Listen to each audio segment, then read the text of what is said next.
All names and details have been changed for personal reasons. Watch this video until the end to learn the tactics scammers use and how to make sure you never fall victim. My name is Linda Cartwright. I'm 58 years old, and I live in a quiet suburb in Ohio. I work as a receptionist at a small dental office where most of our clients are people I've known for years. I've always lived a very simple, rule-following life. Pay your taxes. Lock your doors. Be polite. Don't cause trouble. I've never even gotten a speeding ticket. That's why what happened to me still feels so surreal. Because in one day, in just a few hours, I went from sipping coffee in my bathrobe to emptying my bank account into the hands of a stranger who didn't even know my real name. And the worst part? I thought I was doing the right thing. I thought I was keeping myself out of prison. It was a Thursday. Late April.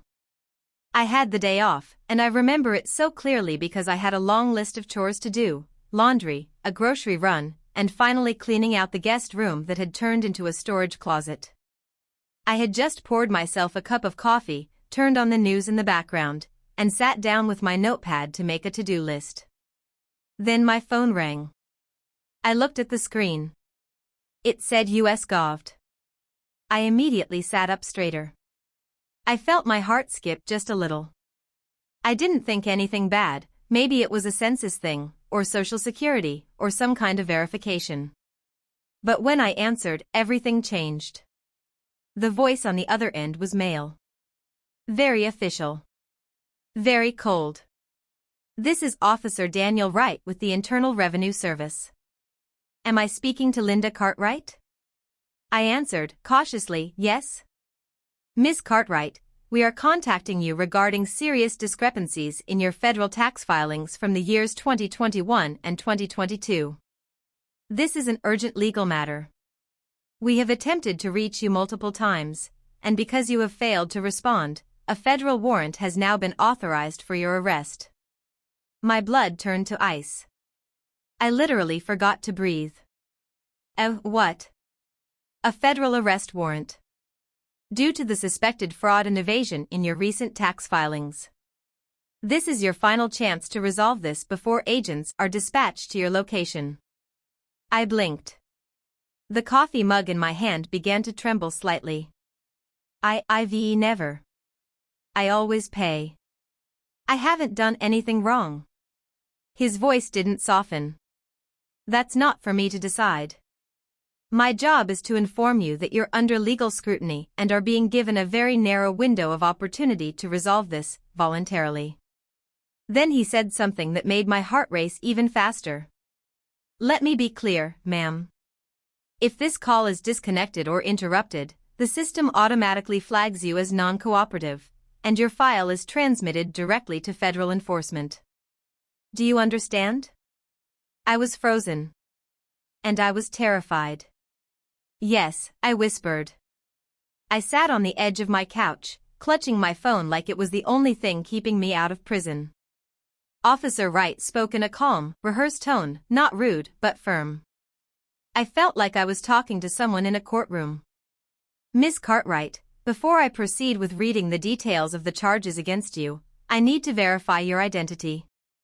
Can you confirm the last 4 digits of your Social Security number? I hesitated. But he already knew my name. He said he was from the IRS. The call said US Gov't. My fear was louder than my doubt. I gave it to him. He paused for a moment, like he was typing into a system. Thank you. I've now pulled up your full file. The investigation stems from unreported income and misfiled 1099 forms over a 2-year period. The IRS attempted to contact you 5 times through certified mail.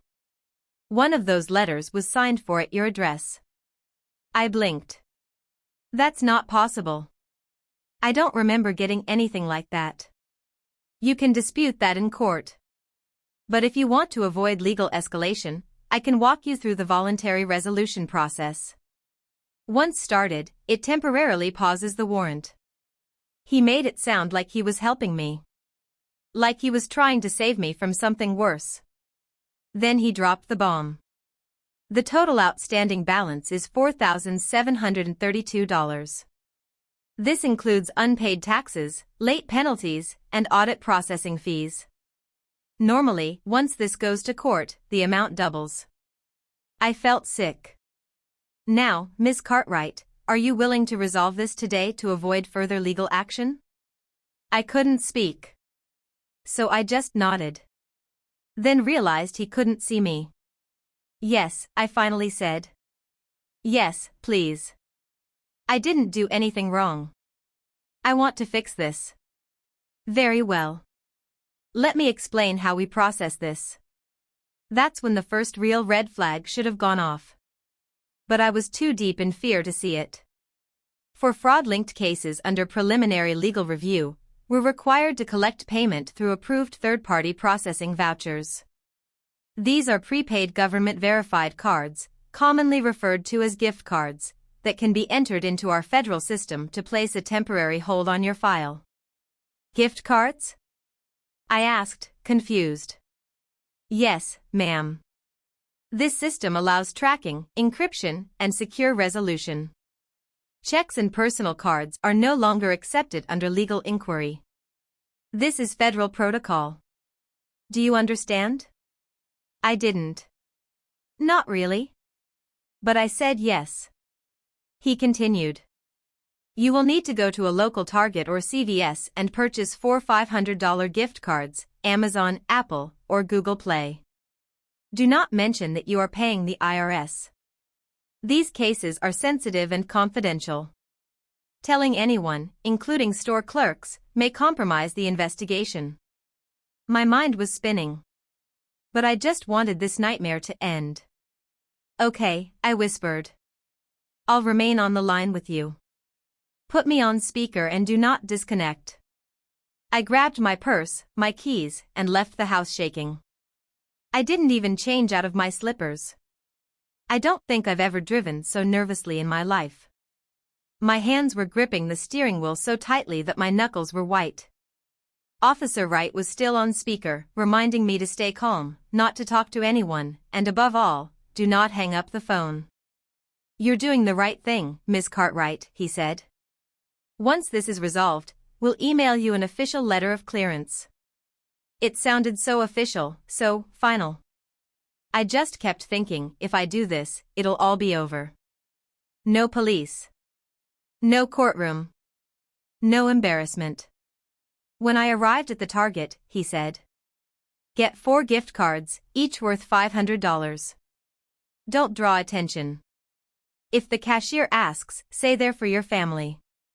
I walked into the store in a daze, grabbed a shopping basket, and stood in front of the gift card section. My hands were still trembling. There were so many options, Amazon, Apple, Google Play, I didn't know what to pick.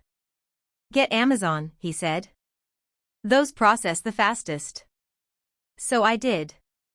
At the checkout, the young cashier smiled at me. Big birthday party, she asked as she rang them up. I gave her the same tight smile I'd been practicing in the parking lot. Yeah. For my daughter and her kids, I lied. She nodded and bagged them. I swiped my debit card and watched $2,000 vanish in seconds.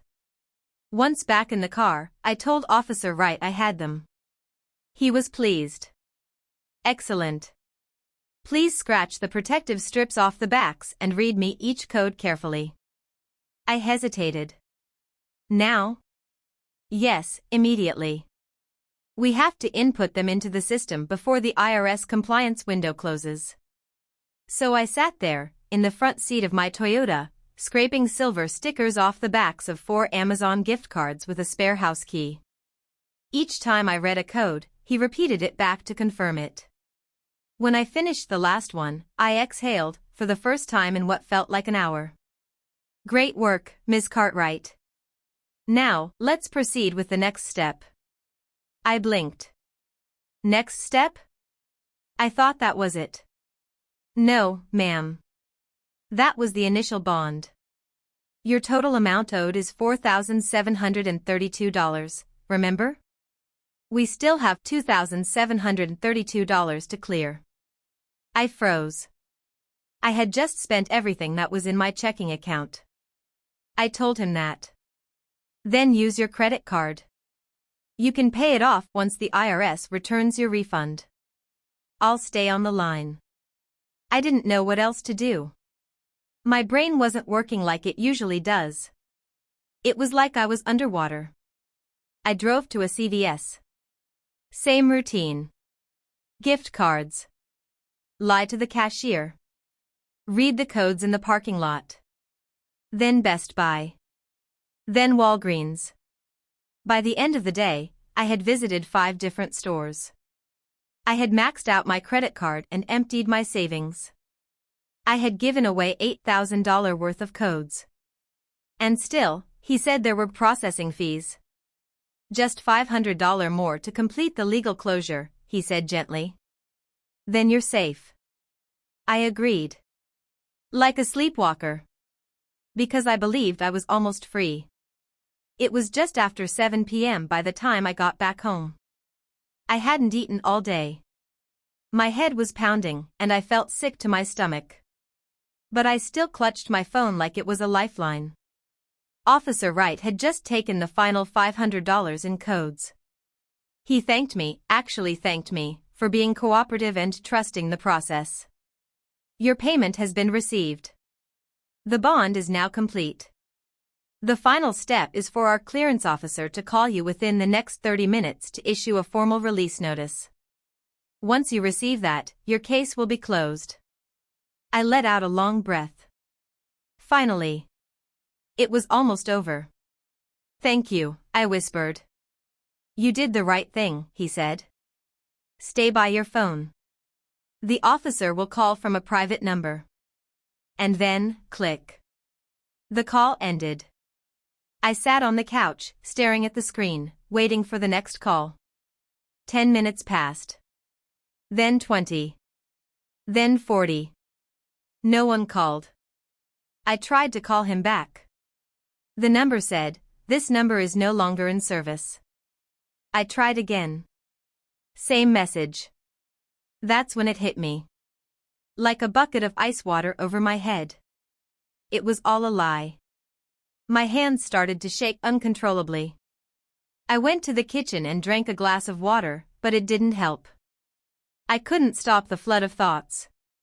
He was never from the IRS.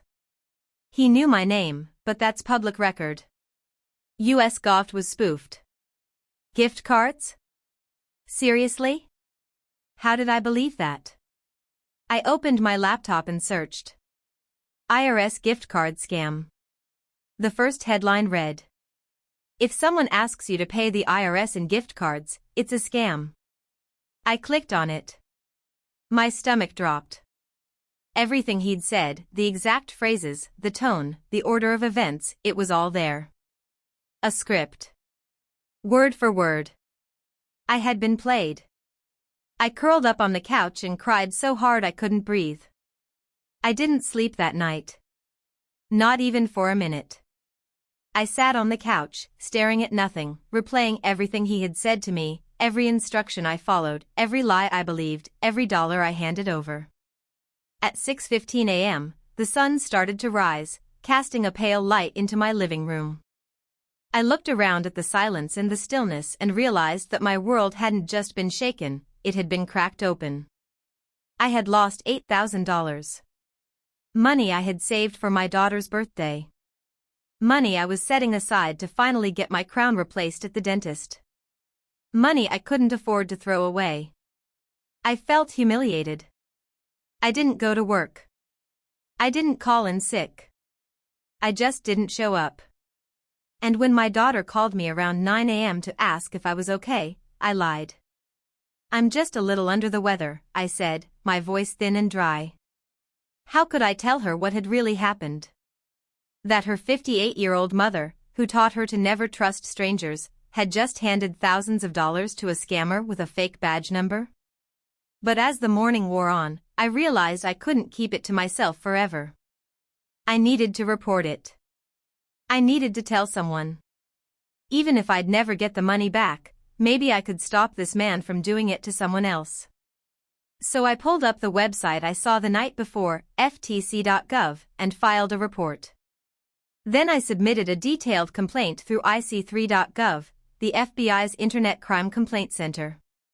And finally, I called the local police. The officer who answered was surprisingly kind. He didn't mock me. He didn't roll his eyes.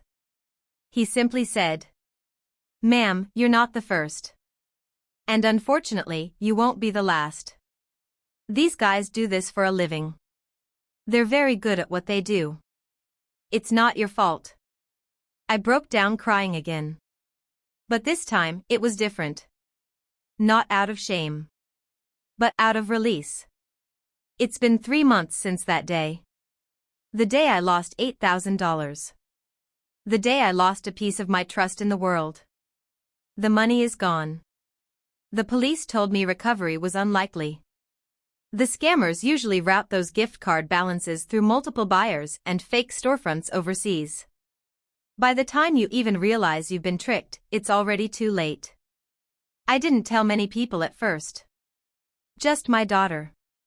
When I finally sat her down and told her everything, she didn't yell. She didn't say, "How could you?" She just hugged me. "You didn't do anything wrong, Mom. You trusted someone who knew exactly how to take advantage of you. That's not stupidity. That's being human." That was the moment I started healing. I joined a local fraud prevention meeting for seniors at the library. I told my story in front of a small group of older women and one man who had been tricked by a fake tech support scam. And something strange happened. They all nodded. Some cried. Some gasped. But every single one of them understood. I wasn't the only one. Not by far. Now I speak at churches. At town halls. I hand out pamphlets and tell people the truth. The IRS will never call you unexpectedly. They will never demand payment through gift cards. They will never threaten you with arrest over the phone. If someone calls you saying they're from a government agency and demands payment in a hurry, hang up. Call someone you trust. Call your bank. Call the actual IRS. But whatever you do, don't be silent. My name is Linda Cartwright. I'm a mother, a grandmother, and I was scammed. But I'm not a fool. And neither are you. Scammers prey on fear. They exploit trust, urgency, and isolation.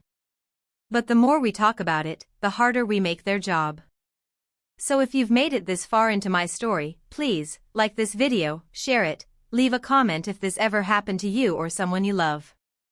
Because shame is the tool scammers count on. And stories like mine? That's how we take our power back.